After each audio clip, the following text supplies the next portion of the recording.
மாண்புமிகு தமிழ்நாடு துணை முதலமைச்சர், கழக இளைஞரணி செயலாளருமான உதயநிதி ஸ்டாலின் அவர்களின் பிறந்த நாளை ஒட்டி, விழுப்புரம் மத்திய மாவட்ட திமுக சார்பில் விழுப்புரத்திலுள்ள வள்ளலார் அருள் மாளிகையில் கடந்த 49 நாளாக அன்னதானம் நடைபெற்றது. நிறைவு நாளான இன்று மத்திய மாவட்ட பொறுப்பாளரும் சட்டமன்ற உறுப்பினருமான டாக்டர் இரா. லட்சுமணன் அவர்களால் வடை பாயாசத்தோடு அன்னதானம் வழங்கப்பட்டது.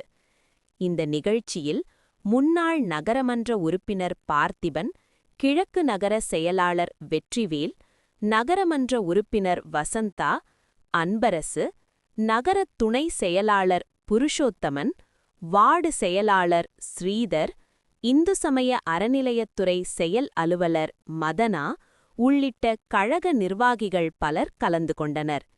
இதற்கு முன்பாக வள்ளலார் அருள் மாளிகை முன்பு நடைபெற்ற சமத்துவ திராவிட பொங்கல் வைத்து சட்டமன்ற உறுப்பினர் டாக்டர் லட்சுமணன் தலைமையில் வழிபாடு செய்தனர்.